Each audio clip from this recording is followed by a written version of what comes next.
Maunlad na Pilipino sa 702 DZAS Radyo TV, Agapay ng Sambayanan. Ako po si Ginoong Jose Obligasyon ng Joros Farm. Matatagpuan po sa Purok No. 5, Ligao City, Albay. Makinig po kayo sa Maunlad na Pilipino radio program ng Department of Agriculture dito lamang sa 702 DZAS. Suportahan po natin ang magsasakang Pilipino at mangingisda. Ella Arsiaga. Para sa Maunlad na Pilipino sa 702 DZAS FEBC Radyo TV, Agapay ng Sambayanan. Gumigising ng maaga, panibagong hamon sa'kin ng araw na to. Magsusumikap at nangangarap para lamang sa inyo. Magandang araw mga ka-agri, ito po ulit ang Maunlad na Pilipino kung saan hatid namin sa inyo ang kaalaman, balita at mga talakayang iikot sa sektor ng agrikultura. At bago ang lahat, isang panalangin po muna tayo. Lord, aming mapagpagaling na Diyos, hipuin niyo po kami ng inyong kagalingan, palakasin po ninyo ang aming katawan, isipan at mga kalooban. Lord, ilayo din po ninyo kami sa anumang uri ng karamdaman. Sa inyo, kami nagtitiwala ng aming kalusugan at mga buhay. Siyempre po, itinataas din namin na simula kabuuan hanggang lapag ng programang ito. Ito po aming dalangin sa matamis sa pangalan ng inyong anak na si Jesucristo, Lord. Amen. At para po sa salita ng karunungan, ang oras ay guro, ngunit hindi lahat ay natututo. Magandang umaga po. Ako po si Ella Arsiaga. Ngayon po ay araw ng Sabado, November 8, 2025. And of course, we would love to welcome you once again sa ating episode ng Maunlad na Pilipino. Season 7, episode 45 na po tayo. Dito pa rin po tayo sa 702 DZAS FEBC Radio TV, Agapay ng Sambayanan. Sa mga kaka-tune in pa lang ay accessible po tayo via online streaming ng dzas.febc.ph. Gayon din po sa pamamagitan ng Facebook sa 702 DZAS FEBC Radio TV na Facebook page, and of course, sa radyo po sa talapihitang 702 sa AM band. So wala po maliligaw. At dahil nga po dyan, nais po naming batiin ang ating mga listeners na nag-abala pong mag-iwan ng kanilang mensahe sa ating program link. Top 1 lagi natin si Ma'am Helen Arellano. Ma'am Helen, thank you so much po sa inyong mensahe. At ito nga po yun, mapagpalang umaga po sa lahat ng MNP listeners, first day. Ayan nga po, no, ng ating buwan. Actually, first 2 weeks na po tayo. So, ingat po tayo palagi. At bumabati rin po sa atin ng ang magandang umaga. Sa account po na naman ito ni Sir Richard Ram de Osera. Si Ma'am Marilu po ba ito? Hi, Ma'am. Magandang umaga po, MNPS sa mga kapwa ko listeners. Mabuhay ang mga magsasaka at mangingisda. At nais din natin batiin. Very good segment, MNP. Ang dami po niyang exclamation point. God bless us all. Thank you so much po, Sir Federico Termulo Jr. Bumabati rin po tayo ng magandang umaga kina Ma'am Loida Ibanez Sacramento, Epifanio Salvador, Sir Ronald Young, great is the Lord, wonderful and victorious Saturday morning for a new month, new hope and blessings for everyone. God bless us all. Gain din po, good morning kina Ma'am Nora Cancela, Malu Manahan, Jennifer Arile Cristalino sa Tingin, Corazon Pedronan, Abong, yan, magandang umaga po sa may Facebook name na ito. Sino po ba? May mga hindi pa kami, hopefully, no, wala po kaming na-miss out sa mga nais pong mag-iwan ng kanilang mga mensahe. Good morning po kay Ma'am Leonida Tela Sacada Rubio, Advance Belated na po. Belated happy birthday sa pinsan po niya na si Eric Ramos at Councilor Levi M. Tela noong November 4. So, God bless sa lahat ng November celebrants. Family Month din po ng kanilang church, Calvary Baptist Church sa Bacoor City, Cavite. Good Saturday morning po, Mamela Arshagat, sa lahat ng listeners na Mauna de Pilipino.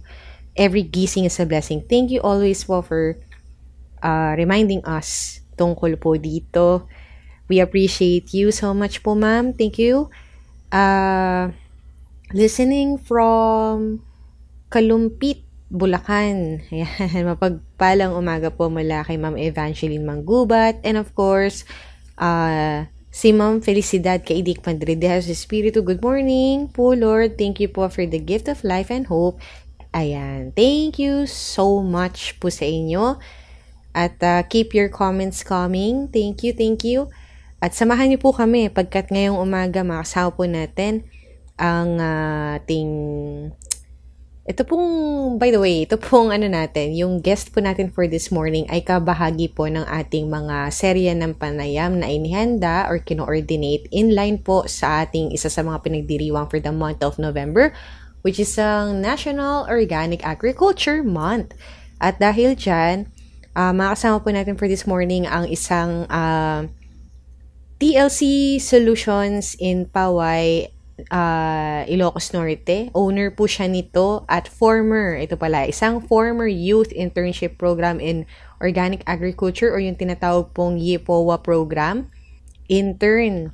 Siya po ay walang iba kundi si Marlon J. Galiano. Thank you so much po kay Dale Rosset for this part of our program. At bukod po dyan, na malaman po natin ang tungkol sa kwento niya bilang isang kabataang OA na kumikita sa agrikultura, may bawa po tayong mga segment na inyong aabangan. So this morning din po tunghayan ng ating mga updates mula sa ating mga assigned regions for Regions on the Go. Gayon din ang Unlad Komunidad. Katuwang po natin dito ang DA Philippine Rural Development Project. Kasama din po natin katuwang, marami tayong katuwang dito and we will mention them all sa segment na Usapang Apa. And of course, ang ating Agri-Trivia segment na kung tawagin natin ay Batid ba ninyo? Lahat po yan ay hatid namin sa inyo isang oras na hitik sa impormasyong ugnay sa agrikultura. And for this morning, narito po ang ating mga kasamahang farmcasters para sa Regions on the Go.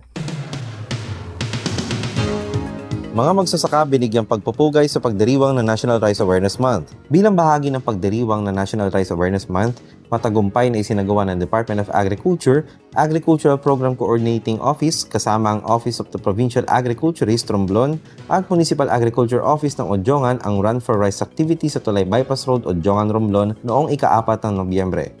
Ang naturang aktibidad ay niluhukan ng mga kawani mula sa mga nabanggit na tanggapan at iba pang individual na nakiisa upang ipakita ang kanilang suporta at pagpapahalaga sa mga magsasaka na siyang haligi ng sektor ng agrikultura. Layunin ng Run for Rice na palawakin ang kamalayan ng publiko hinggil sa kahalagahan ng bigas at ng mga magsasakang patuloy na nagsusumikap upang mapanatiling sapat ang supply ng pangunahing pagkain sa bansa. Bukod dito, ito rin ang nagsisilbing pagkakataon upang hikayatin ang lahat na maging responsable sa pagkonsumo ng kanin at pahalagaan ang bawat butil nito. Pagkatapos ng Run for Rice, nagsama-sama ang mga kawani ng APCO sa ginanap na flag ceremony kung saan sabay-sabay nilang binigkas ang panatang makapalay, isang panataan ng bawat Pilipino upang igalang at pahalagahan ang bigas bilang simbolo ng kasipagan, buhay at pagkakaisa. Sinundan naman ito ng maikling talakayan hinggil sa layunin ng tema ng NRAM 2025 na nagbigay ng dagdag kaalaman sa mga kawani tungkol sa mga programa at advokasiyang isinusulong ng Department of Agriculture para sa sektor ng palay. Sa kabuuan, ang Run for Rice at ang mga kasunod na aktibidad ay hindi lamang nagbigay sigla at pagkakaisa sa mga kawani ng OPAG at mga katuwang na ahensya, kundi nagsilbi ring paalala ng bawat butil ng bigas ay bunga ng pawis at sakripisyo ng ating mga magsasaka na tunay na dapat ipagmalaki at palagahan ng bawat Pilipino.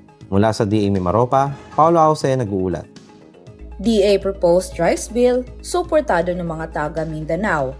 Narito ang detalye ng balita. Nakakuha ng suporta mula sa mga kalakip na grupo ng industriya ng palay sa Mindanao ang panukalang rice bill ng Department of Agriculture matapos ang isinagawang konsultatibong pagpupulong noong Oktubre 27 sa lungsod ng Cagayan de Oro. Dumalo ang mga magsasaka, millers, traders, importers, kinatawan ng lokal na pamahalaan, Regional Agriculture and Fishery Council or RAFC mula sa Region 9, 10, 11, 12, 13 at BARM upang magpahayag ng kanilang suporta at mungkahi.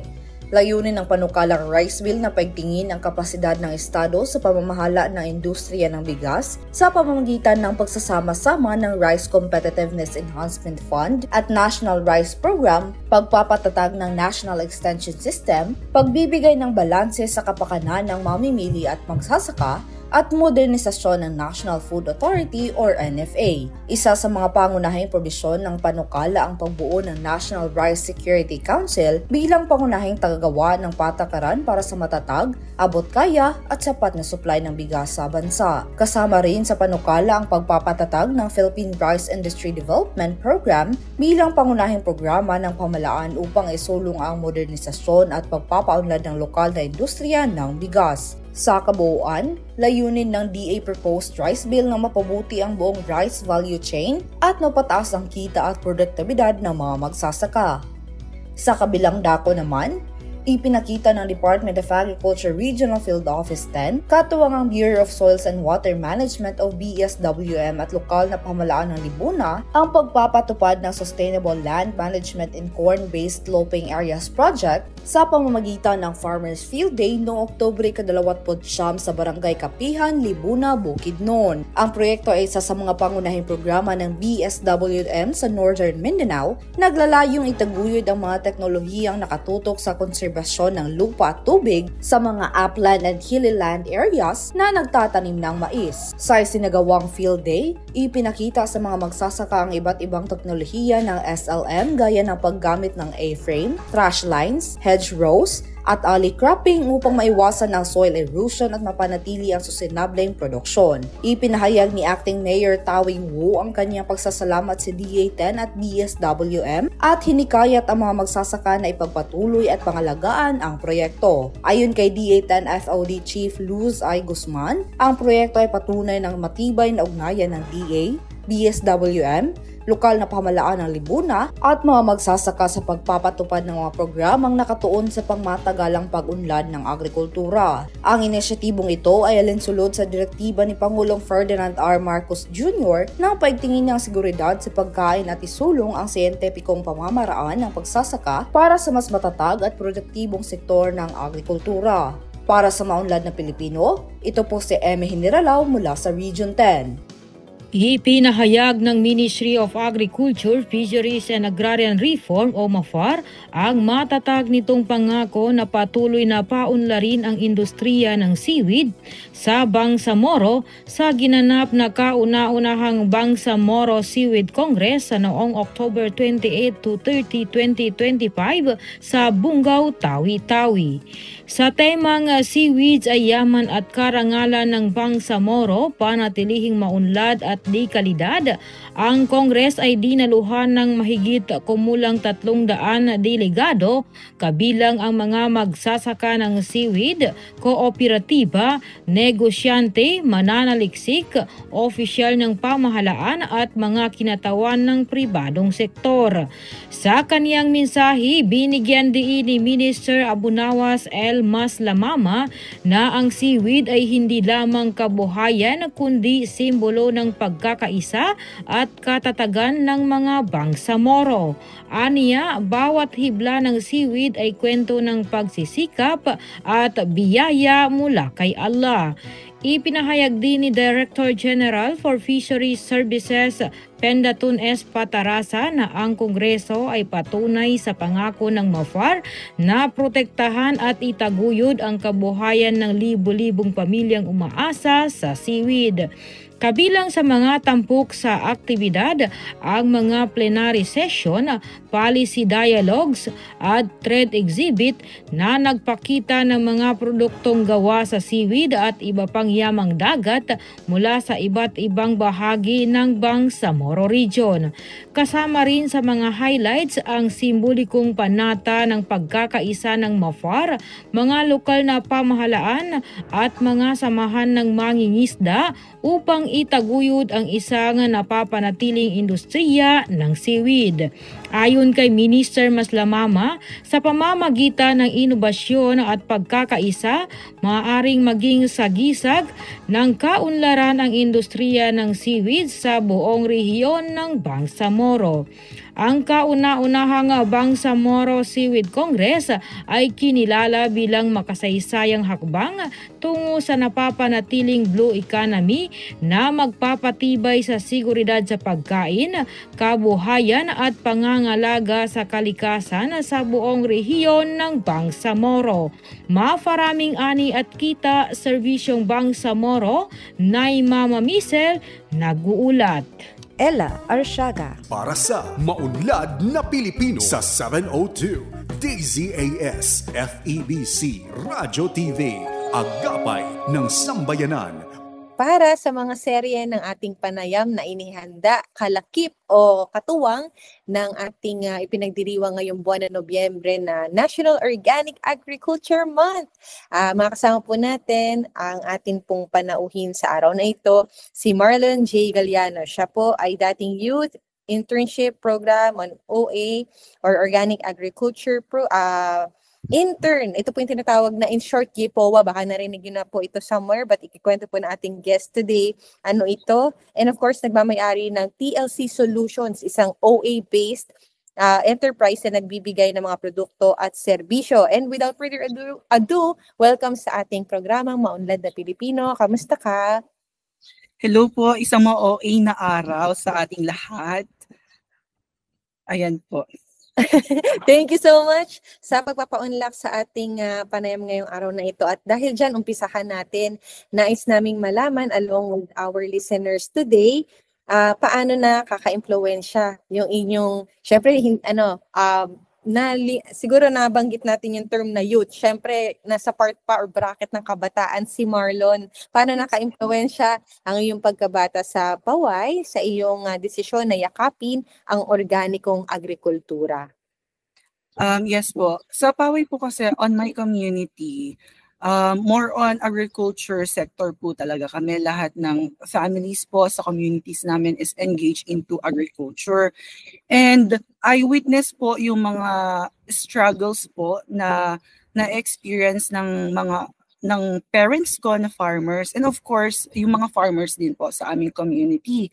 And ang isa po nilang problema is the very high inputs po talaga, and they're also risking their health po, lalo na spraying sa mga pestisidyo na hindi naman po sila aware na right PPE po dapat muna ang mga So I ask myself, what can I contribute to my community bilang isang concerned citizen po? And there po, nakilala ko po yung youth internship program po ng organic agriculture. So doon po nag-start yung pag-embrace ko po sa organic agriculture po. And I think that's it's a sign na po yon na I think this is what I can contribute na po sa ating community. Nakakatuwa. Nabanggit mo sa simpleng realization na yon, ano yung maibabalik mo sa komunidad? Kadalasan kasi hindi lang sa kabataan pero sa lahat ng tao, ano yung makukuha ko sa komunidad? What's kumbaga sa English, what's in it for me? Ano ang pakinabang ko? Pero dun sa naisip mo na ito, ano yung kaya mong ibalik sa ating komunidad? Maraming salamat doon na ang ganda ng insight na yun as early as now. And nabanggit mo rin yung mga pinakamalaking hamon na napansin mo, starting with the struggles ng iyong mga magulang, which is doon din sa pumapatak sa mataas na presyo ng inputs at yung nakasalalay yung kanilang kalusugan. Naku, buti ito ay nag-step in ka. sa situation nito, kumbaga nag-step in at nag-step up. Kasi dito nga sa mga kabataan siguro, lalo na sa challenging na bahagi ng negosyo ng agrikultura, nais na kunwari kabataan ako. Sa mga nakikinig na mga natin na sa ating programa ngayong araw na ito, maaari naisip nila, gusto ko mag-business, gusto ko yung business na mabilis yung kita.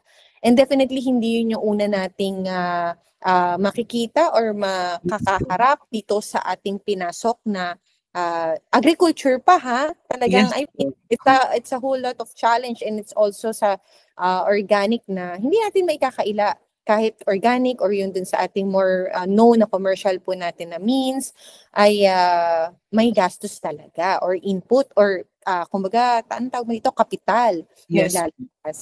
At siguro na-touch na rin natin yung tungkol dito sa pagiging youth internship program on organic agriculture intern.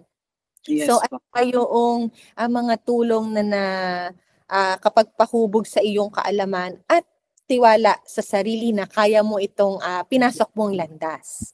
Yes po. So bale, nung nag-start po ako sa youth internship program po ng organic agriculture, nakapacitate pa po ako kung ano po talaga yung organic agriculture. Paano po ito ginagawa compared to the commercial po na farming. And aside from that po, doon po nag-base yung kung bakit TLC Solutions na po yung na-put up ko po na enterprise. So basically, it provides po products po which is soil amendments and katulad ng vermicompost, bokashi, CRH, at mga other soil amendments pa po katulad ng mga concoctions, which is yun po yung mga alternative na pwede nating gamitin to provide nutrients po sa ating mga halaman. So ito nga yung main na products ng ating TLC. By the way, anong ibig sabihin ng TLC? May yun ba yung usual na? Pag iniisip mo po kasi yung TLC, parang tender love and care, ganon. So ginather ko po yun, or parang yun po yung pattern ko. Change ko lang yung letter C, which is cultivation. So tender loving cultivation po. Ayun. Tandaan yung maigi sa paway ang ating TLC Solutions ay matatagpuan at talagang sa naramdaman ko sa sa explanation mo dun sa pangalan at anong tawag dito? Dinerive siya talaga sa TLC, napalitan lang yung C sa dulo. So tandaan yung maigi, hanapin niyo po ito para sa mga nagsa-start ng ating organic agriculture na landas. Sila ay nagpo-provide ng mga produkto na yung mga tinatawag na soil amendments. Ito nga yung natin dyan sa TLC Solutions. At a young age, no, Marlon, ikaw ay isang ganap na negosyante. So ano ba yung when putting up tong TLC Solutions, ano yung first step mo? Pagising mo ng isang umaga, sabi mo, I will start TLC Solutions. Ano yung it is actually problem-driven po talaga. Problem-driven talaga ang natin. Yes po. So, bale, inano ko po sa community ko, yun po yung mga problema po nila. So, ano yung pwede kong i-contribute na hindi lang po more on bigay-bigay lang, at least pwede ko din pagkakitaan in a way po. So, yun po yung naisip ko na ay mag-produce po ako ng mas economically viable sa kanila na mga inputs na kung saan hindi yung mga kita nila, at the same time hindi kumbaga hindi makompromiso yung kita. Yes, hindi ma-compromise yung kita at saka yung health po nila. Okay, sandali lang, magbabalik ang maunlad na Pilipino makalipas ang ilang sandali.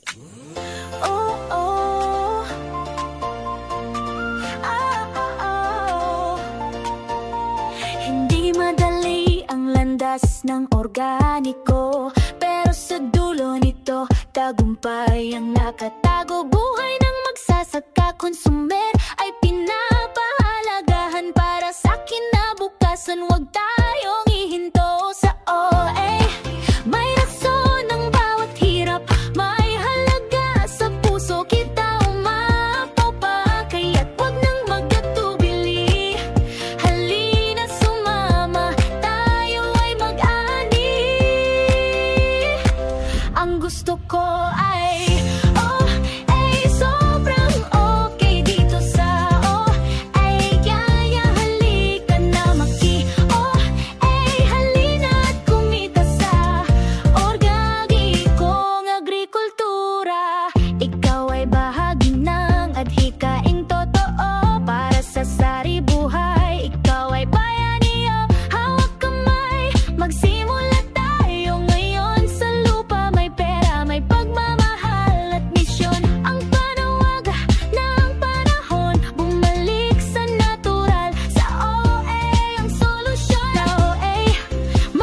to, Junjun?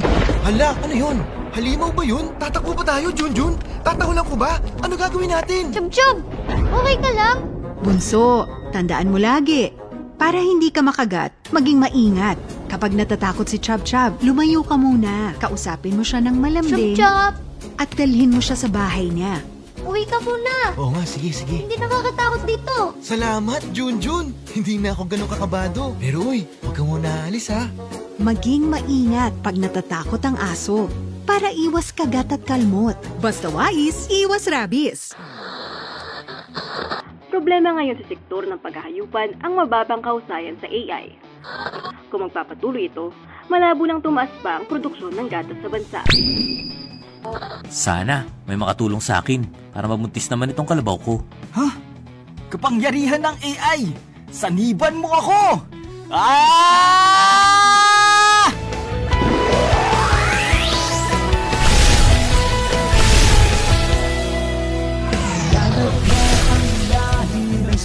Huwag nang mabahala! Parating na ako! Ha? Super Kai? Salamat at tumating ka. Sa bisa ng kapangyarihan ng AI at ng aking husay, magbubuntis ka, kalabaw! Maraming salamat, Super Kai. Isa ka talaga maasahang kaibigan. Para sa mabisang AI, tawagin si Super Kai! Mataas na uri ng kalabaw sa bagong Pilipinas. Super Kai AI!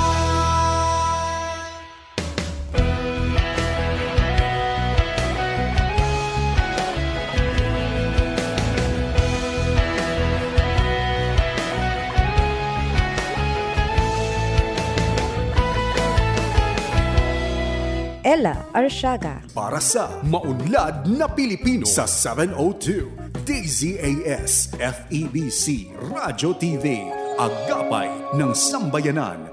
Welcome back po sa ating discussion para po sa bahagi ito ng ating programa. And syempre, alam naman natin na ang pera ay hindi agad nandyan. Pero kapag start ka, nais nating malaman gaano kahalaga yung tulong puhunan na ibinigay sa iyo para maisakatuparan yung iyong pangarap for TLC Solutions specifically. Yes. So bago po yung TLC Solutions po kasi, nag-work po ako as a co-trainer po sa isang farm and na-inspire po ako sa boss ko na sana magkaroon din ako ng ganito na farm. So there, nagkaroon ng YIPOA Batch 1, nakita ko po sa post ng ATI and I think this is already the sign na mag-put up din ng sarili. So very thankful po ako sa binigay na sa programa po na ito dahil yung isang dream ko po na mag-put up ng farm ay naibigay, natulungan po ako dahil sa programang ito. Aside from the cash po or sa starting capital po na binigay, which is 150,000, na put up ko naman po yung TLC Solutions, yung mga learnings din po na natutunan ko during the program implementation po at saka training. And doon po na-boost ko po, hindi pa po nagsisimula yung TLC Solutions, nakaka-gather na po ako ng potential clients ko po sa aking mga produkto. So, nung nag-start na po yung TLC Solutions, may mga agad na po ako na clients or nagpagbebentahan po ng aking mga produkto at saka serbisyo. Ayun. Thank you so much po sa mga kasama natin once again sa Agricultural Training Institute for putting up yung mga pertinent information para makapag-enroll po yung ating mga deserving na kabataan. Katulad nga ng ating panauhi na si Marlon today. And with that, Marlon, ano ba yung pakiramdam na makapagturo at makapagbahagi ka ng kaalaman sa mga hindi lang kapwa magsasaka pero sa mga kapwa mo kabataan? Napaka-fulfilling po kasi etong na ano ko po ngayon is that yung na-i-share ko na po yung natutunan ko. And aside from that, may mga nakikita po ako na lalong-lalo na po itong mga kabataan. Kasi mostly, ang ina-advise po ng mga parents nila, I always ask them kung ano yung mga future na career paths na gusto nyong anuhin? Is it your choice or is it the choice of your parents? Yung mga ganong ina-advise po sila na wag na po munang mag-engage sa agriculture. Kasi halos mga parents po nila is nasa agriculture sector na sila. Pero ina-advise ko po sila na with our interaction na sana may mga mag-engage din sa agriculture kasi ay pinapakita ko po sa kanila kung gaano ang kaganda ang agriculture, economically wise at saka career path wise po. And then, so sa mga na training ko po na kabataan ngayon, may mga na-touch naman po ako and very fulfilling po yon sa akin kasi they took agriculture as their career path. So nakaka-fulfilling po as a youth then na at least may naiano ako sa kanila po. Ayun. And kumbaga, hindi siya literal na pagtatanim ng seeds, pero parang ganun yun lang. Yes. No? So, more future and the future is bright para sa ating agriculture sector, lalo na sa pagpasok ng mas maraming kabataan na may pangarap na mapalago ang sektor na ito. And particularly, para sa ating organic agriculture, ano yung layunin mo sa pagsusulong ng mas luntian at sustainableng agrikultura para sa kinabukasan? I want to start with your family kasi every now and then tao tayo, kumakain po tayo. So as long as meron tayong mai-provide sa pagkainan po natin na hindi tayo magda-doubt kung magkakasakit pa po ba tayo, so I'll still continue po sa organic agriculture. Habang po yung dapat yung nahain na po sa ating hapagkainan is safe po kainin. And of course, sa mga hangin na hinihinga po natin ngayon, I will still continue to promote organic agriculture po hanggang safe po tayo sa environment po natin at sa pagkain po na kinakain natin. Yun po yung layunin ko. Thank you so much. Parang make it simple, sabi nga nila, but significant. Yes. Family, nakakatawa. Yes. I wonder sino ang mentor and I'm sure maraming tumulong sa'yo ng mga individual, ng mga organisasyon. At siguro dito natin ipapasok ang mga nais nating i-mention or pasalamatan sa pagbibigay mo ng mensahe sa mga kabataan na nais sumubok sa organikong pagsasaka at agripreneurship. Ayan, so unang-una gusto kong pasalamatan po ang Agricultural Training Institute, ang NOAP po, at of course ang aking farm partner po, ang Jose Agricultural Farm School, Doc Johnny Jose po, kung saan doon po talaga naghubog ang aking kaalaman at skills regarding sa organic agriculture. And ang gusto ko naman po sabihin sa kapwa ko kabataan, engage in organic agriculture kasi hindi lang po ito basta tanim-tanim lang. Oo, isa po akong patunay na meron din pong kita. Number 1, yun po talaga ang ating target. May kita po talaga legit. Tsaka very diverse pa po ang career path. So bali sa akin po, may business po ako and I partner different agencies po to become a trainer and para po maipalawak pa po ang kaalaman about organic agriculture. So sa mga kabataan, halina, mag-OA na, maging OA. Ayan po. Ayan, at nakasama natin isang punong-puno ng buhay na kabataan natin sa organikong agrikultura, si Marlon J. Galliano. Isa siyang may-ari lang naman din ng TLC Solutions, isang OA-based enterprise na nagbibigay ng mga produkto at serbisyo. Dati rin siyang YPOA intern at isa rin siyang agricultural training na may layuning isulong ang mas luntian, ligtas at sustainableng kinabukasan para sa lahat. Maraming salamat sa iyong panahon sa araw na ito para sa panayam na ito. Alright. Maraming salamat din po. At ayan na nga po, nakasama natin ang isang former youth internship program on organic agriculture intern at may-ari ngayon ng TLC Solutions in Poway, Ilocos Norte. Thank you so much, Marlon J. Galliano. Once again, thank you, Dale Rosset, and to the whole National Organic Agriculture Program po para sa bahaging ito ng ating programa. Greetings din po sa kanilang director, si Director Bernadette F. San Juan. And ayan na nga po. Magandang araw po sa inyong lahat, lalo na sa ating mga masisipag na magsasaka. Ito po muli ang Usapang APA. Ang APA project ay isang inisyatiba ng Department of Agriculture, Department of Science and Technology, Philippine Atmospheric, Geophysical and Astronomical Services Administration or DOST Pag-asa at Food and Agriculture Organization or FAO sa tulong ng Green Climate Fund. Sinimulan nito noong 2024 at tatagal hanggang 2030 na layuning patatagin ang sektor ng agrikultura at kabuhayan ng mga magsasaka sa harap ng nagbabagong klima.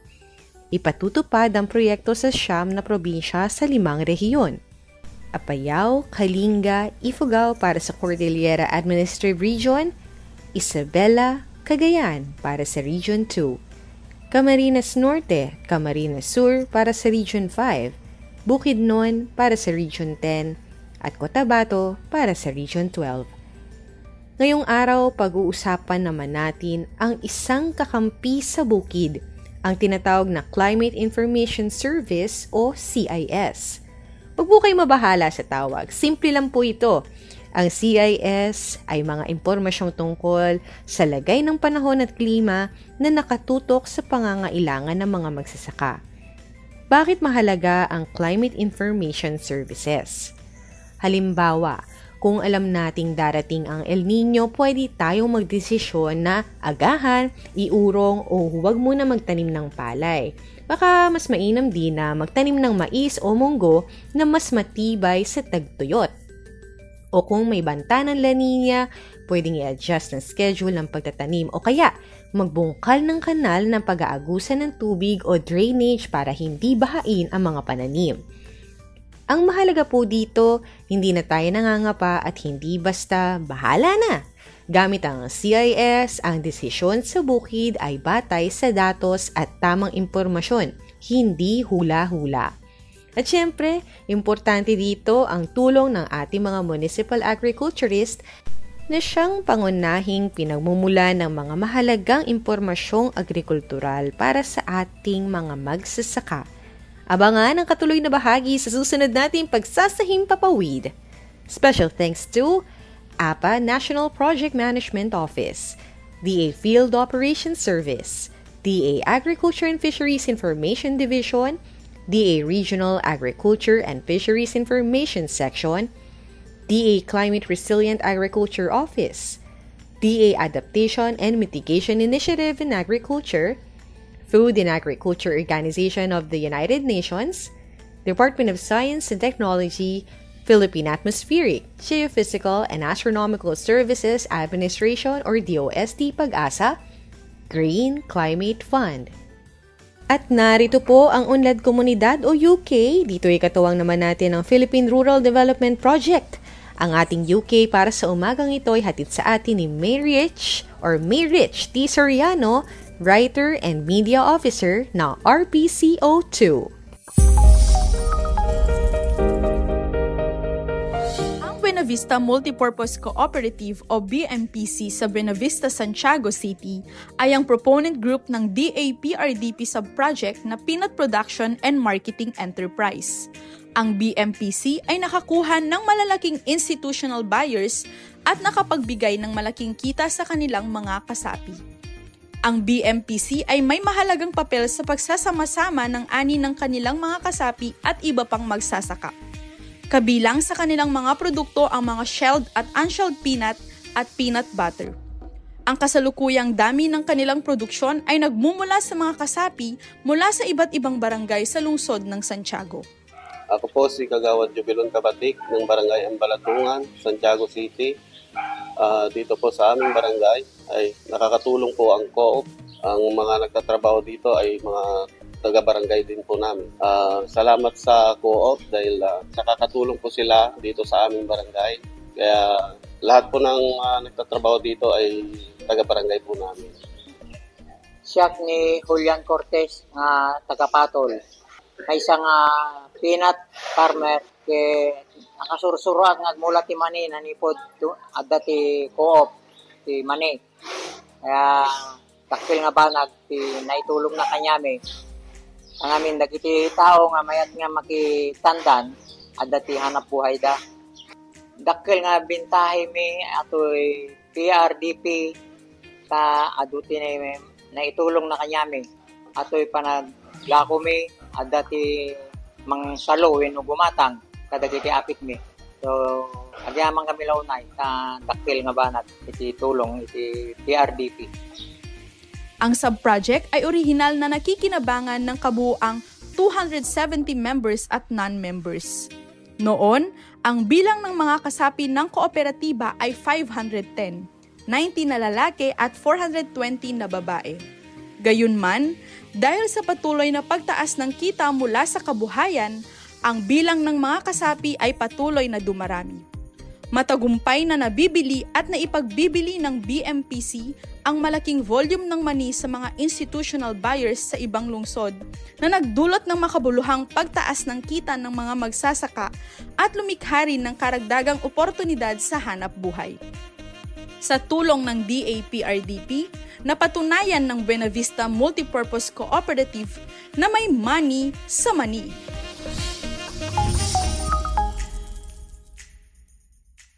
Maraming salamat, Miss May Rich. At abangan pa ang mga inihandang bahagi ng DAPRDP tutok lang sa Unlad Komunidad dito pa rin sa Maunlad ng Pilipino 702 DZAS.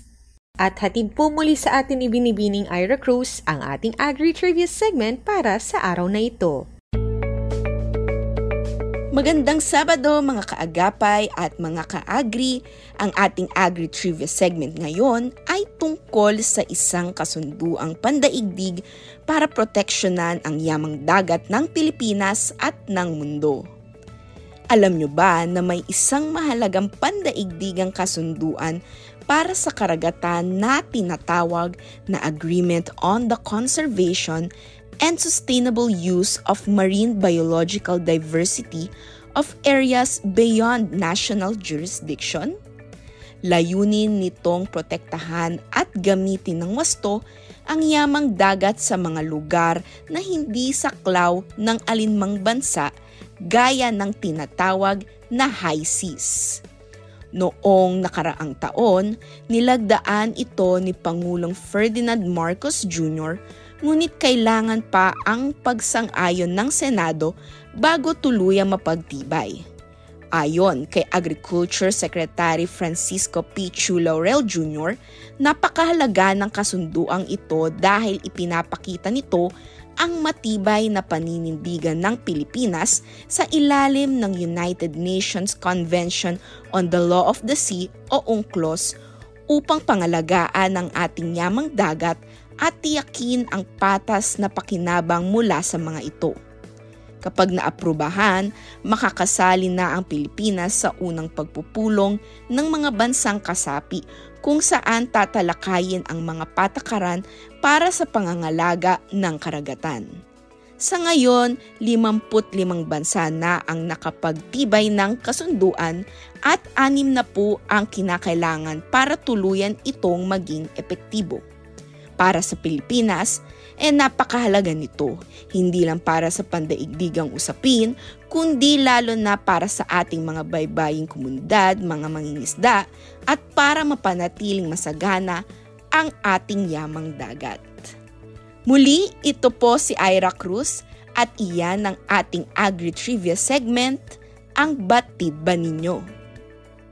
At syempre, bago po tayo tuluyang magtapos, babahagi lang natin ulit yung mga ipinagdiriwang natin for the month of November. Una na nga po dyan, ang National Rice Awareness Month. Ayan po, meron silang mga iba't ibang mga activities. So, para po sa mga official updates, ay magtungo lamang sa mga official channels po ng ating Be Responsible. Pwede nyo po yung i-search sa Facebook. Gayun din po ang ating 11th National Organic Agriculture Month, na may temang kabuhayang OA, kinabukasang OK, halina at kumita sa organikong agrikultura. In line with that, ang 7th Philippine Natural and Organic Products Expo na gaganapin po sa Ayala Malls, Manila Bay. Actually, ginanap kahapon ang ating Pinopex. So, congratulations po. Ginanap yung start, yung opening. So, ongoing po ito for this weekend. So, sa mga may lakad po na malapit po sa Ayala Malls, Manila Bay, huwag po nating kaligtaang dumaan sa 7th Philippine Natural and Organic Products Expo. So, support po natin ang ating mga organikong produkto. This is in line once again sa ating National Organic Agriculture Month. Kaya din po, happy anniversary po last week para sa PhilRice, sa ating Philippine Rice Research Institute. Belated or pagbati po sa inyong anibersaryo. 40 years na po ang ating PhilRice. At meron din po tayo para po sa National Children's Month. Ayan, wakasan, kaligtasan at karapatan ng bata ay ipaglaban. So darating din po mga linggo, ipagdiriwang din po yung National Climate Change Consciousness Week. So ito yung mga mahalagang mga gawain po natin na nakaugnay po sa ating klima. So abangan po natin ang mga impormasyon, ang mga related na activities dyan. So yun po, napakadaming gawain ngayong buwan na ito. And with that, muli, maraming salamat po sa oportunidad na kayo ay aming mapaglingkuran ang Maunlad na Pilipino programang pangradyo na hatid po sa inyo ng Department of Agriculture, Agriculture and Fisheries Information Division. At para po sa pagkaing kaisipan, mula sa aklat ni Juan, Kabanata 10, ika-4 na talata. Kapag nailabas na, siya'y naunguna sa kanila at sumusunod naman ang mga ito sapagkat kilala nila ang kaniyang tinig. Mula po sa Department of Agriculture, inyo pong napakinggan ang edisyong ito ng Maunlad na Pilipino dito sa 702 DZAS FEBC Radio TV, agapay ng sambayanan na mahimpilan sa Ortigas Center, Pasig City at once again kasapi po sa KBP o ang kapisanan ng mga broadcaster ng Pilipinas. Thank you so much po hanggang sa lahat. Hanggang sa dulo ng episode na ito, ang atin po mga katuwang ay ang ating pamilya sa DZAS. So maraming salamat po.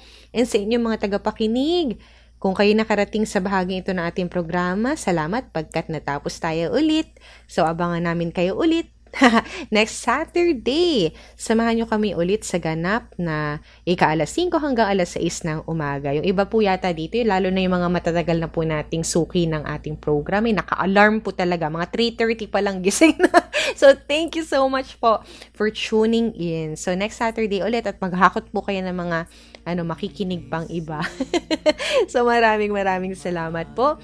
Also sa mga katuwang po natin bumuo ng program na ito sa ating content development team.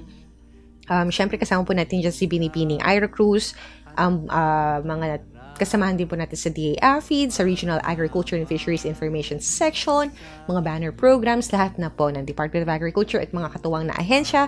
Thank you so much. Hanggang sa muli po, magtanim ng pangarap at mag-ani ng tagumpay para sa masaganang bagong Pilipinas. Ako po si Ella Arsiaga na nagsasabing, enjoy the rest of the weekend! Maunlad na Pilipino sa 702 DZAS Radyo TV, agapay ng sambayanan.